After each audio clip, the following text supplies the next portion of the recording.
நண்பர்கள் அனைவருக்கும் காலை மாலை மதிய வணக்கங்களை தெரிவித்துக் கொள்வது உங்கள் நண்பர்கள். இன்னைக்கு வீடியோவில் நம்ம எதை பற்றி பார்க்க போகிறோம் அப்படின்னு பார்த்தீங்கன்னா, நிறைய பேர் வந்து நம்மள்ட்ட கொஸ்டின்ஸ் கேட்டுக்கிட்டே இருக்காங்க. அது என்ன அப்படின்னு கேட்டிங்கன்னா, டீபோர்ட் ஆகிறதுக்கான ரீசன் என்ன, எதனால் வந்து டீபோர்ட் பண்ணுறாங்க, என்கிட்ட வந்து எல்லா டாக்குமெண்ட்டுமே கரெக்டாக இருக்குது, ஆனால் வந்து எதனால் டீபோர்ட் பண்ணுறாங்க அப்படிங்கிற மாதிரி கேட்குறாங்க. அதே மாதிரி டீபோர்ட் பண்ணவங்க அடுத்ததாக என்ன பண்ணணும் அப்படிங்கிறத பற்றி நிறைய பேர் கேட்குறாங்க. ஒரு சிலர் என்ன பண்ணுறாங்க அப்படின்னு பார்த்தீங்கன்னா, டீபோர்ட் பண்ணுறாங்க பார்த்தீங்களாங்கிறது, டீபோர்ட் பண்ணிவிட்டு வந்துடுறாங்க. ஒரு 3-4 மாதம் கழித்து வேறு ஜாப்புக்கு ட்ரை பண்ணுறாங்க. ஒரு பையன்லாம் பார்த்தீங்கன்னா இந்த மாதத்தில் வந்து பிஎஸ்ஐ ஜாப் வருது அப்படிங்கிற மாதிரி நம்ம சொல்லியிருந்தோம். ஒவ்வொரு மாதமுமே பார்த்தீங்கன்னா என்னென்ன ஜாப் அந்த மாதத்தில் வரப்போகுதுன்ற மாதிரி நம்ம சொல்லியிருப்போம். கண்டிப்பாக அந்த ஜாப்லாம் கண்டிப்பாக வரும், ஷியூராக வரும். ஏன்னு கேட்டிங்கன்னா, இங்கே இருக்க RA லைசன்ஸ் ஹோல்டர்ஸ் எல்லாத்தையுமே நம்ம பேசி அவங்க என்ன ஜாப் இந்த மந்தில் வரும்னு சொல்கிறாங்களோ அந்த ஜாப்பை தான் நம்ம வீடியோவாக போடுறோம். ஸோ ஒவ்வொரு மாதமே ஸ்டார்டிங்லேயே வந்து அந்த மந்த்துக்கு என்னென்ன ஜாப் வருங்கிறத நம்ம வீடியோ போட்டுருவோம். அந்த ஜாப் எல்லாமே கண்டிப்பாக வரும். அந்த ஜாப்பை எப்படி தேடணும், அதுக்குண்டான கான்டாக்ட் நம்பர் கொண்டு நம்ம கொடுத்துட்றோம். ஸோ நம்ம சேனலில் நீங்கள் வெளிநாடு போகணும் அப்படின்னா கண்டிப்பாக சப்ஸ்கிரைப் பண்ணி வச்சுக்கோங்க. ஸோ அந்த மாதிரி லாஸ்ட் மந்த் வந்து நம்ம ஸ்டார்டிங்லேயே போட்டுட்டோம். இந்த மந்த் எண்டுக்குள்ளார பிஎஸ்ஐ வரும்னு சொல்லி போட்டிருந்தோம். அதே மாதிரி பிஎஸ்ஐ ஜாப்பும் வந்துச்சு. அதில் ஒரு பையன் 2 பேர் டீபோர்ட் ஆகியிருக்காங்க. அதில் ஒரு பையன் என்ன பண்ணியிருக்கான் அப்படின்னு கேட்டிங்கன்னா, அங்கே போய் அட்மிஷன் போட்டிருக்கான். இத்தனைக்கும் அவன் ஏஜென்ட்டுக்கிட்ட சொல்லியிருக்கான். என்னன்னு கேட்டால், இந்த மாதிரி டீபோர்ட் வந்து பண்ணிட்டாங்க அப்படின்னு. ஆனால் அது மெயின் ஏஜென்சிக்கு தெரியாதுன்னு நினைக்கிறேன். அப்படி தெரியாமல் ஏஜென்சிக்கிட்ட நீங்கள் சொல்லாமே நீங்கள் வந்து அட்மிஷன் போட்டு ட்ரைனிங் போய், இல்லை உங்களுக்கு விசா வந்துச்சு அப்படின்னா நீங்கள் போனீங்க அப்படின்னா கண்டிப்பாக திரும்பவும் உங்களை டீபோர்ட் தான் பண்ணுவாங்க. ஸோ அப்போ என்ன பண்ணணும் அப்படிங்கிறதையும் இந்த வீடியோவில் பார்க்க போகிறோம். வீடியோவை கடைசி வரைக்கும் பாருங்கள். திரும்பவும் சொல்கிறேன், இந்த மாதிரியான யூஸ்ஃபுல்லான இன்ஃபர்மேஷன்லாம் தெரிஞ்சுக்கிறதுக்கு மறக்காம நம்ம சேனலை சப்ஸ்கிரைப் பண்ணி வச்சுக்கோங்க. ஓகே, சிங்கப்பூர் போகையில் எதுக்காக டீபோர்ட் பண்ணுறாங்கன்றதை ஃபஸ்ட்டு பார்ப்போம்.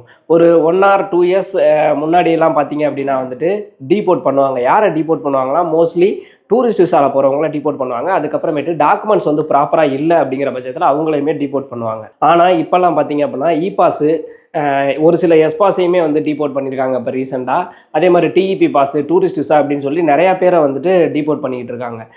இதுக்கு வந்து முக்கியமான காரணம் என்னென்ன அப்படின்னு பார்த்தீங்கன்னா, ஃபஸ்ட்டு ரீசன் என்ன அப்படின்னு கேட்டிங்கன்னா, ராங் இன்ஃபர்மேஷன் போடுறது. அதாவது எம்ஓஎம்க்கு வந்துட்டு உங்கள் கம்பெனிலேருந்து வந்து நீங்கள் உங்களை வேலைக்கு எடுக்கணும் அப்படின்னா அதுக்கு அப்ளை பண்ணுவாங்க. அப்போ வந்துட்டு பார்த்தீங்கன்னா ஒவ்வொரு பாஸுக்கும் எம்ஓஎம் வந்து ஒரு ரூல்ஸ் செட் பண்ணி வச்சுருக்காங்க. அதாவது இந்த பாஸில் ஒருத்தவங்க வரணும் அப்படின்னா அவங்க இந்த மாதிரி இவ்வளோ படிச்சிருக்கணும், அவங்களுக்கு இவ்வளோ சேலரி வந்து மினிமமாகவே நீங்கள் கொடுக்கணும் அப்படிங்கிற மாதிரி ரூல்ஸ் எல்லாம் செட் பண்ணி வச்சுருக்காங்க. ஸோ எம்ஓஎம் சைடில் வந்து கம்பெனி அப்ளை பண்ணல அந்த சேலரி அப்போ தான் அப்ரூவலே ஆகும் அப்படிங்கிறதுனால ஹை சேலரி போட்டுடுறாங்கன்னு வச்சுக்கோங்க.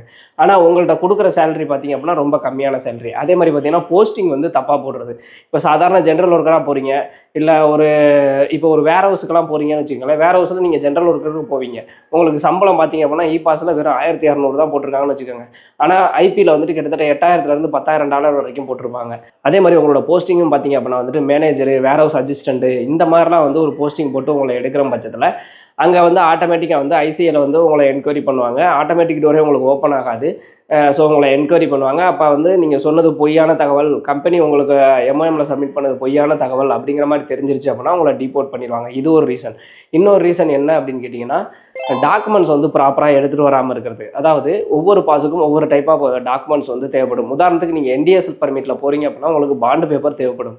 அதே இது நீங்கள் ஒர்க் பர்மிட்டில் போகிறீங்க அப்படின்னா கண்டிப்பாக வந்து நீங்கள் குவாரண்டைன் இருக்கணும், குவாரண்டைனுக்கு உண்டான டாக்குமெண்ட் வேணும், ஹவுசிங் அப்ரூவலுக்கு உண்டான டாக்குமெண்ட் வேணும். ஸோ இந்த மாதிரி டாக்குமெண்ட்ஸ் வந்து ப்ராப்பராக நீங்கள் எடுத்துகிட்டு போகாமல் பாண்டு பேப்பரே உங்களுக்கு அப்ளை பண்ணாமல் நீங்கள் போகிறீங்க அப்படின்னா கண்டிப்பாக உங்களை டீபோர்ட் தான் பண்ணி விடுவாங்க. ஸோ இந்த மாதிரி ப்ராப்பரான டாக்குமெண்ட் இல்லாமையும் டீபோர்ட் பண்ணுவாங்க. இந்த மாதிரி கரெக்டாக நீங்கள் டாக்குமெண்ட்ஸ் வந்து எடுத்துகிட்டு போனோம் அப்படின்னா எவ்ரி மந்த்தும் என்னென்ன பாஸுக்கு என்னென்ன டாக்குமெண்ட்ஸ் அப்படிங்கிறத நம்ம ரெகுலராக வீடியோஸாக போட்டுட்ருக்கோம். ஸோ அதை பார்த்தீங்க அப்படின்னாவே உங்கள் பாஸுக்கு என்ன டாக்குமெண்ட்டுன்னு தெரிஞ்சிடும். அதை ப்ராப்பராக வந்து நீங்கள் ப்ரிப்பேர் பண்ணிட்டு போனீங்கன்னா இந்த மாதிரி டீபோர்ட் ஆகிறத தவிர்க்கலாம். அடுத்ததாக பார்த்தீங்க அப்படின்னா டூரிஸ்ட் விசாலெல்லாம் போகிறவங்க வந்துட்டு போய் சொல்கிறாங்க. அதாவது டூரிஸ்ட் விசாவில் நான் போகிறேன்னு சொல்லிட்டு போயிட்டு டூரிஸ்ட் விசானா சுற்றி பார்க்குறதுக்கு மட்டும்தான் அலோடு உண்டு. அவங்க என்ன பண்ணுவாங்க அப்படின்னு கேட்டிங்கன்னா, டூரிஸ்ட் விசாவில் போய் அங்கே போய் வேலை தேடுறது, அங்கே போயிட்டு பார்ட் டைமாக வேலை பார்க்குறது, இந்த மாதிரி தவறுகள்லாம் பண்ணாலும் அது தெரிய வருது. ஐசிஐயில் நீங்கள் போகையிலே வேலை தான் தேடி வர்றீங்க உள்ளர அப்படிங்கிறது தெரிய வந்துச்சு அப்படின்னா ஐசிஐயில் உங்களை பிளாக் பண்ணி உங்களை திருப்பி அனுப்பிடுவாங்க. இப்போ தமிழ்நாட்டிலையுமே பார்த்தீங்க அப்படின்னா சென்னை ஏர்போர்ட்லாம் இபாஸ் எல்லாம் வந்து ஒரு சில பேரை வந்து அலோவ் பண்ணாமல் திருப்பி அனுப்புகிறாங்க. இந்த மாதிரிலாம் தமிழ்நாட்டிலையுமே நடந்திருக்கு. இதெல்லாம் எதனால் அப்படின்னு கேட்டிங்கன்னா, நீங்களோ உங்கள் ஏஜென்ட்டோ தவறான தகவலை சொல்கிறதுனாலையும் கம்பெனி தவறான தகவலை வந்து சப்மிட் பண்ணுறதுனால தான் இந்த பிரச்சனை இருக்குது. சரி, இந்த பிரச்சனை இருக்குது, இதுக்கு நான் என்ன சொல்யூஷன் அப்படின்னு கேட்டிங்கன்னா, ஃபர்ஸ்ட் ஆஃப் ஆல் வந்துட்டு நீங்கள் உங்கள் எம்ஓஎம்மில் வந்து உங்கள் கம்பெனி சப்மிட் பண்ணுறது எல்லாமே கரெக்டாக இருக்கணும். ஒன்று. ரெண்டாவது என்ன அப்படின்னு கேட்டிங்கன்னா, மோஸ்ட்லி வந்து இப்போ டிஇபி பாஸு இபாஸு டீபோர்ட் ரொம்ப அதிகமாக ஆகிட்டு தான் இருக்குது. ஸோ நீங்கள் டிஇபி பாஸு இபாஸில் போகிறீங்க அப்படின்னா கண்டிப்பாக உங்கள் ஏஜென்ட்டை கேட்டுக்கோங்க. டீபோட் ஆக மாட்டேனா, கரெக்டான இன்ஃபர்மேஷன் தான் போட்டிருக்கீங்களான்னு கேட்டுக்கோங்க. அப்படி தப்பான இன்ஃபர்மேஷன் போடுறாங்க அப்படிங்கிற பட்சத்தில், உங்களை டீபோட் பண்ணுறாங்க அப்படிங்கிற பட்சத்தில் அமௌண்ட்டை திருப்பி தருவாங்களான்னு கேட்டுக்கோங்க.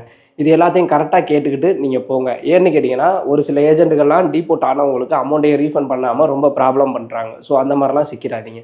அடுத்ததா இதுக்கு என்ன பண்ணுறது அப்படின்னு கேட்டிங்கன்னா, டீபோட் ஆகி நீங்கள் திருப்பி வந்துட்டீங்க அப்படின்னா, டீபோட் ஆகையிலே உங்கள்கிட்ட சொல்லுவாங்க. என்ன சொல்லுவாங்க அப்படின்னா, 14A ஃபார்ம் அப்படிங்கிற ஒரு ஃபார்ம் வந்து உங்கள்கிட்ட ஒரு QR கோட் கொடுப்பாங்க. அதை ஸ்கேன் பண்ணீங்க அப்படின்னா 14A ஃபார்ம் வந்து நீங்கள் சப்மிட் பண்ணி திருப்பி உள்ளே வரலாம் அப்படிங்கிற மாதிரி தான் ஐசிஏ ஆஃபீஸர் சொல்லுவாங்க.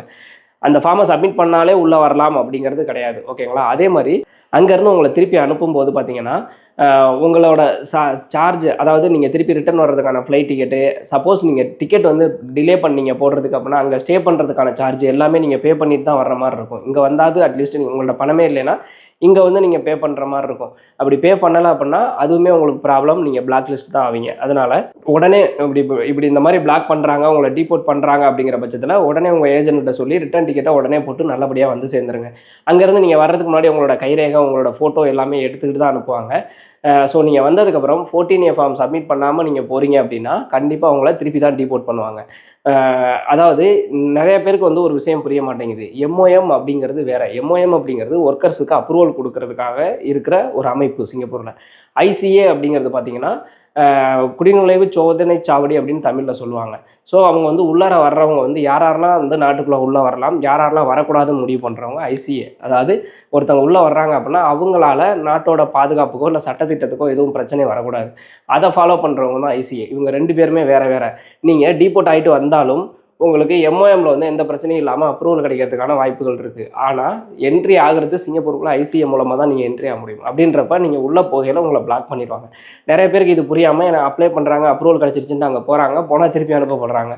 ஸோ இந்த மாதிரி வந்து இது ரிப்பீட்டடாக நடந்துகிட்டே இருக்கும். இது நிறைய பேருக்கு தெரிய மாட்டேங்குது. அதனால் ஒரு தடவை உங்களை டீபோர்ட் பண்ணிட்டாங்க அப்படின்னாவே நீங்கள் 14A ஃபார்ம் தான் சப்மிட் பண்ணணும். அது எப்படி சப்மிட் பண்ணால் ஜஸ்ட் அந்த QR கோடை ஸ்கேன் பண்ணியே உங்களால் சப்மிட் பண்ண முடியும்.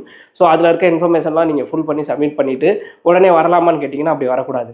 உங்களுக்கு திருப்பி உள்ளே வர்றதுக்கான அனுமதியை வந்து ஐசிஏ கொடுத்து ஒரு லெட்டர் அனுப்புவாங்க. அந்த லெட்டர் வந்து நீங்கள் ப்ராப்பராக எல்லாமே சப்மிட் பண்ணி உங்கள் மேலே எந்த தவறும் இல்லை அப்படிங்கிறத வந்து நீங்கள் ப்ரூவ் பண்ணீங்க அப்படின்னா அவங்க வந்து அப்ரூவல் கொடுத்துருவாங்க. ஒரு லெட்டர் மாதிரி ஒன்று கொடுப்பாங்க. ஸோ அந்த லெட்டரை வந்து நீங்கள் என்ன பண்ணணும் அப்படின்னா எடுத்துகிட்டு போகணும். எடுத்துகிட்டு போனீங்கன்னா மட்டும்தான் திருப்பி உங்களை வந்து உள்ளார அனுமதிப்பாங்க. இல்லை அதில் வந்து எனக்கு வந்து உங்களை வந்து திருப்பி உள்ளே அலோவ் பண்ண முடியாது அப்படின்னு சொல்லிட்டாங்க அப்படின்னா கண்டிப்பாக உங்களால் சிங்கப்பூருக்குள்ளே போக முடியாது. இது எத்தனை வருஷம் ஆனாலும், இது 4 வருஷம் 5 வருஷத்தில் வந்து திருப்பி நான் உள்ளே போகலாமான்னு கேட்டிங்கன்னா கிடையவே கிடையாது. பாஸ்போர்ட் மாற்றிட்டா உள்ளே போகலாமான்னு கேட்டிங்கன்னா அதுவும் முடியாது. ஏன்னா உங்கள் கைரேகை அங்கே வச்சுருப்பீங்க. ஸோ கண்டிப்பாக வந்து உங்களால் திருப்பி உள்ளவே போக முடியாது. அதனால் ஐசிஏல இருந்து உங்களை சப்போஸ் டீபோர்ட் பண்ணுறாங்கன்ற பட்சத்தில் நீங்கள் என்ன பண்ணணும் அப்படின்னா 14A ஃபார்ம் சப்மிட் பண்ணி பாருங்கள். அதில் உங்களை வந்து திருப்பி எடுத்துக்கலை, உங்களுக்கு வந்து அப்ரூவல் கொடுக்கல அப்படிங்கிற பட்சத்தில் உங்களால் சிங்கப்பூருக்குள்ளே போக முடியாது. திருப்பி கூட ட்ரை பண்ணி பாருங்கள். எத்தனை டைம் வேணாலும் ட்ரை பண்ணலாம், தப்பு கிடையாது. ஆனால் அப்ரூவல் வந்தால் மட்டும்தான் நீங்கள் உள்ளே போக முடியும். அப்படி நீங்கள் உள்ளே போக முடியலை அப்படின்னா தயவுசெய்து நீங்கள் சிங்கப்பூரை மறந்துட்டு வேறு கண்ட்ரி ட்ரை பண்ணுங்கள். அதை விட்டுட்டு ஏஜென்ட் கையில் நீங்கள் பணத்தை கொடுத்து இல்லை போகலாங்கிற மாதிரிலாம் ஏஜென்ட் சொல்கிறாங்கன்ற பட்சத்தில் நீங்கள் ஏஜென்ட்டை நம்பி பணத்தை கட்டிட்டு அங்கே போய் திருப்பி டீபோர்ட் பண்ணோன்னே ஏஜென்ட்கிட்ட இருந்து நீங்கள் பணத்தை வாங்க முடியாமையும் தேவையில்லாமல் உங்களோட டைமை வேஸ்ட் பண்ணி பணத்தை வேஸ்ட் பண்ணி இதெல்லாம் பண்ணாதீங்க. நல்லா தெரிஞ்சுக்கோங்க. டீபோர்ட் ஆனீங்கன்னா 14A ஃபார்ம் சப்மிட் பண்ணால் மட்டும்தான் உங்களால் உள்ளார போக முடியும். இந்த ரூல்ஸை நல்லா தெரிஞ்சுக்கிட்டீங்க அப்படின்னா இந்த மாதிரி பிரச்சனைகள் நீங்கள் சிக்காமல் போகலாம். ஓகேங்களா? ஸோ இதில் வேறு ஏதாவது டவுட் இருக்கா அப்படிங்கிறத கமெண்ட் செக்ஷனில் கேளுங்க. கண்டிப்பாக நான் சொல்கிறேன். உங்களுக்கு இதை டீபோர்ட்டை பற்றியோ இல்லை உங்களை டீபோர்ட் பண்ணியிருந்தாங்கன்னாவோ இதுக்கு ஏதாவது உங்களுக்கு ஹெல்ப் வேணும் அப்படின்னு நீங்கள் நினச்சிங்கன்னா என்னோட டெலகிராம் ஐடி QR கோட் இங்கே டிஸ்பிளே பண்ணுறேன். இதை நீங்கள் ஸ்கேன் பண்ணி என்னோட டெலகிராம் ஐடிக்கு நீங்கள் பர்சனலாக மெசேஜ் பண்ணலாம். என்னோட டெலகிராம் ஐடி வந்து KingArun113. இதுக்கு நீங்கள் மெசேஜ் பண்ணீங்க அப்படின்னாலும் என்னாலான ஹெல்ப்பை கண்டிப்பாக பண்ணுறேன். முடிஞ்ச வரைக்கும் நீங்கள் போகிறதுக்கு முன்னாடியே ஏஜென்ட்டுக்கிட்ட சார் என்ன டீபோர்ட் பண்ணிட்டா நான் என்ன பண்ணுவேன், டீபோர்ட் பண்ணால் நீங்கள் அமௌண்ட் வந்து எவ்வளோ பிடிச்சிக்கிட்டு ரீஃபண்ட் பண்ணுவீங்க அப்படிங்கிறத தெளிவாக கேளுங்க. அப்ளையிங் சார்ஜை மட்டும் பிடிச்சிட்டு ரீஃபண்ட் பண்ணுவாங்கன்னா மட்டும் அந்த ஏஜென்ட்கிட்ட வந்து நீங்கள் மூவ் பண்ணுங்கள், இல்லைனா மூவ் பண்ணாதீங்க. மோஸ்ட்லி அதிகமான டீபோர்ட் இப்போதைக்கு நடக்கிறது பார்த்தீங்க அப்படின்னா டிஇபி பாஸ், இ பாஸ், இந்த 2 பாஸ் தான். மற்றபடி மற்ற பாஸ்லாம் நீங்கள் கரெக்டாக போனீங்க அப்படின்னா எந்த பிரச்சனையும் இல்லை. டாக்குமெண்ட் கரெக்டாக இருக்குது அப்படிங்கிற பட்சத்தில் எந்த பிரச்சனையுமே இல்லை. இப்போ ரீசெண்டாக பார்த்தீங்கன்னா எஸ் பாஸில் நான் கேள்விப்பட்டேன் ஒரு 2 பேரை டீபோர்ட் பண்ணாங்க அப்படின்னு. அதுக்கான ரீசன் என்ன அப்படின்னா அவங்க வந்து எஸ் பாஸில் அங்கே இறக்கி டெஸ்ட் அடிக்க வைக்கிற மாதிரி வந்து கம்பெனி சைடில் சொல்லி அவங்கள அப்ளை பண்ணி எடுத்திருக்காங்க. ஸோ அவங்களோட ஆக்குபேஷனுக்கும் அவங்களோட ஒர்க்குக்கும் சம்மந்தமே இல்லை அப்படிங்கிறத ஐசிஏல கண்டுபிடிச்சதுனால எஸ்பாஸ்லையுமே டீபோர்ட் பண்ணியிருக்காங்க. ஸோ அங்கே போயிட்டு எஸ்பாஸில் டெஸ்ட் அடிக்கிறதுனா எப்படி சொல்கிறாங்க அப்படின்னு கேட்டிங்கன்னா அதெல்லாம் வந்து தப்பு தான். எஸ்பாஸில் வந்து இறக்கி அவங்கள வந்து டெஸ்ட் அடிக்க வைக்கிறேன்னு சொல்கிறது. டெஸ்ட் அடிக்க வைக்கிறேன்னா ஒரு 3 மாதத்தில் டெஸ்ட் அடிச்சோன்னா அவங்க பாஸை கேன்சல் பண்ணிடுறது. டெஸ்ட் சர்டிஃபிகேட் வந்தோடனே அவங்கள கன்ஸ்ட்ரக்ஷன் பர்மிட்டுக்கு மாற்றுறது. இதுவுமே வந்து இல்லீகலாக தான் பண்ணுறாங்க. ஸோ அதனால தான் டிபோர்ட் பண்ணாங்க. மற்றபடி வந்துட்டு எந்த ப்ராப்ளமுமே கிடையாது. S pass, NTS permit, work permit, PCM permit, shipyard permit இதிலெல்லாம் நீங்கள் போகிறீங்க அப்படின்னா எந்த பிரச்சனையுமே இல்லை. மோஸ்ட்லி இ பாஸும் இ பாஸில் கரெக்டான உங்களோட ஜாப் பொசிஷனு எல்லாமே கரெக்டாக இருந்துச்சுன்னா அதுவுமே பிரச்சனை கிடையாது. டிஇபி பாஸில் மோஸ்ட்லி டீபோர்ட் தான் நடந்துகிட்டு இருக்குது. அதனால் கொஞ்சம் கேர்ஃபுல்லாக மூவ் பண்ணுங்கள். டீபோர்ட் பண்ணுறாங்க அப்படிங்கிற பட்சத்தில் அமௌண்ட்டை ரீஃபண்ட் பண்ணிட்டா கூட பெட்டரு. அப்படி இல்லை அப்படின்னா கண்டிப்பாக உங்களுக்கு நிறைய லாஸ் ஆகிறதுக்கான வாய்ப்புகள் இருக்குது. ஓகேங்களா? ஸோ ஏஜெண்ட்டை வந்து கரெக்டாக சூஸ் பண்ணுங்கள். முடிஞ்ச வரைக்கும் ஆர்ஏ லைசன்ஸ் ஹோல்டர்ஸாக சூஸ் பண்ணுங்கள். ஓகேங்களா? ஸோ ஜாப் வேகன்சி எல்லாமே நீங்கள் பார்க்கணும்னு நினச்சிங்கன்னா www.sgtamil.com இந்த வெப்சைட்டில் போய் பார்த்தீங்கன்னா ஆர்ஏ லைசன்ஸ் ஹோல்டர்ஸோட எல்லா ஜாப்புமே வந்து ரெகுலராக போட்டுகிட்டே இருக்காங்க. ஸோ இந்த வெப்சைட்டை ஃபாலோ பண்ணிக்கோங்க. இந்த மாதிரி யூஸ்ஃபுல்லான இன்ஃபர்மேஷன்லாம் தெரிஞ்சுக்கிறதுக்கு மறக்காம நம்ம சேனலை சப்ஸ்கிரைப் பண்ணி வச்சுக்கோங்க. மீண்டும் ஒரு வீடியோவில் சந்திக்கும் வரை உங்களிடமிருந்து விடைபெறுவது உங்கள் நண்பன் அருண். பாய்.